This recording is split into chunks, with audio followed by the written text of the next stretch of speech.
Hello everyone. In this audio presentation, I will talk to you about the different options you have in case your application for family reunification is denied. I will discuss the remedies available to you, so you will see that you are not powerless if your application is rejected. This rejection can be challenged and overturned, potentially leading to a favorable re-evaluation of your application. Let's get started. The formalism of the rejection decision.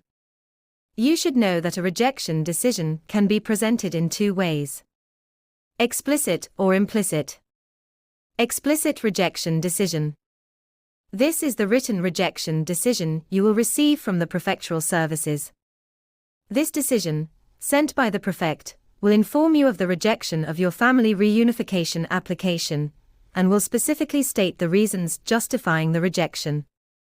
These reasons are framed by law. Thus, an explicit rejection decision will essentially be motivated by the following reasons: lack of sufficient and regular resources, unsanitary, unsuitable, non-compliant housing, or housing with insufficient space, health risks or public order disturbances, polygamous marriage, non-compliance with the age condition for beneficiary children no older than 18 years old. Implicit rejection decision. It may happen that the prefect does not respond to your request, remaining silent and leaving you without a response even after your reminders. This painful situation cannot last indefinitely. Fortunately, the legislator has planned to address this scenario. Recall in one of my previous videos, I explained that once your complete file is submitted, and all the supporting documents are provided to the OFII, a receipt of deposit is given to you. This receipt confirms the proper registration of your application and the completeness of your file. It is precisely from this point that the legislator intervenes to assess the implicit rejection decision. Indeed, from the date of issuance of the receipt of registration of your complete family reunification application, the prefect has a maximum period of 6 months to respond. At the end of this period, if the prefect has not responded, you can consider your application rejected. This is called an implicit rejection decision, because the silence of the prefect equates to a rejection of the application. You will notice that in this case, the prefect does not justify his rejection decision. He just remains silent, resulting in rejection. The implicit rejection decision is therefore very complicated and difficult to analyze. It is also difficult to contest. Fortunately, we are here and can support you by providing arguments to contest it. Now let's look at the remedies available to you to contest a rejection decision, whether explicit or implicit. Remedies. You should know that there are two types of remedies: an administrative remedy and a judicial or contentious remedy. Let's now look at these two types of remedies, starting with the administrative remedy. Administrative remedy. An administrative remedy is actually a so-called non-contentious remedy. Why is it a non-contentious remedy? Simply because the applicant approaches the same authority that rejected their application, or the superior of this authority, to request reconsideration of the rejection decision and to obtain a favorable decision. In fact, there are two types of administrative remedies depending on the authority to whom the appeal is addressed. The remedy is called gracious when the applicant directly approaches the prefect who rejected their application. The remedy is called hierarchical when the applicant directly approaches the superior of this prefect, namely the Minister of the Interior. Good to know. The administrative remedy must be made within specific time limits. Thus, it will not be accepted if it is made more than 2 months after receiving the notification of the rejection decision of the family reunification application. In the case of an implicit, and therefore non-notified, rejection, the administrative remedy must be made within 2 months following the end of the 6-month waiting period after receiving the receipt of registration of the family reunification application. Remember, as I mentioned earlier, after the receipt of registration of your application is issued, the prefect has 6 months to respond. Beyond this, if you have not received a response from the prefect, you must consider your application rejected. This is an implicit rejection decision. From the end of this 6-month period, you have 2 months to make your administrative remedy. Beyond this 2-month period, your remedy will no longer be accepted. That's the theory, but in practice, in the case of an implicit rejection decision, it is possible to make an administrative remedy more than 2 months after the deadline. I will have the opportunity to explain all this in a video specifically designed to guide you through your remedies, where I will present tips that will help you make your appeal with the best chances of success. Contentious remedy. A contentious remedy can be made immediately after an implicit or explicit rejection decision, within 2 months of it. It can also be made within 2 months of an implicit or explicit rejection decision of a gracious or hierarchical remedy.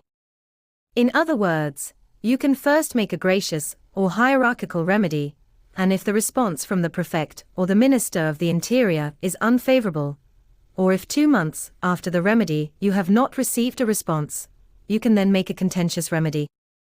You can also decide to make an immediate contentious remedy without first making a gracious or hierarchical remedy. Finally, it is even possible to make a contentious remedy simultaneously with a gracious or hierarchical remedy. This remedy is called contentious because it results in the involvement of the administrative court. The administrative judge is seized to contest the rejection decision. The judge is asked to note the lack of motivation or insufficient motivation of the rejection decision, to note an abuse of power or a decision made without legal basis, misapplication of the law, error on the applicable law, etc. You will need to demonstrate to the administrative judge that you meet all the required conditions to bring your partner to join you. This demonstration, which is not easy to make, must be well argued and precise in every point. In this regard, we can assist you by analyzing your family reunification application and checking whether you actually meet all the required conditions to bring your partner or family. Do not hesitate to contact us. What you need to know, and this is very important, is that a contentious remedy is a judicial procedure. Like all judicial procedures, it takes a lot of time. The average time frames are at least 12 months. Sometimes even 18 months. This is too long. Especially when you have a partner abroad whom you do not see regularly. Do not despair. It is possible to conduct an accelerated procedure once you have made your contentious remedy. I insist on this.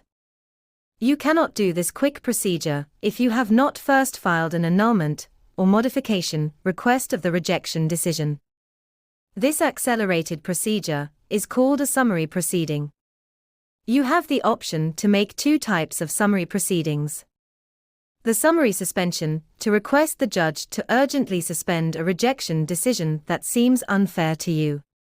The summary liberty, to request the judge to protect one of your public freedoms, or one of your fundamental rights, that the rejection decision is likely to infringe upon. I have made a video in which I detail these summary proceedings and explain when you can consider doing them. I invite you to watch this very informative video. What you need to know about summary proceedings is that they are fast procedures that can be completed in a very short time, maximum 2 months. To make a summary proceeding, you must justify the urgency to suspend the execution of the decision. You must then demonstrate that there are serious reasons to believe that the decision is illegal or violates one of your fundamental rights or freedoms. You should also know that summary proceedings result in provisional decisions. That is, the court will make a decision that will not be final, but will be made pending the decision on the annulment appeal. For example, the judge may suspend the rejection decision, or order the prefect to provisionally authorize your partner or family to join you in France, until a final decision is made following your contentious remedy. In a video I made, I explain in detail how to pursue one of these remedies. I also suggest you contact us if you would like a detailed explanation by phone or video call of these complex procedures. In this case, one of our legal advisors will call you back and can discuss with you for 30 minutes. We have reached the end of this video. If you like this audio and want to know more, we offer you our web pages with audio tutorials in MP3 in French, with subtitles in English and Arabic, to guide you step by step through your procedures. We offer these very useful audio tutorials as an optional paid service for only €2.99. Thank you for watching this presentation. See you soon.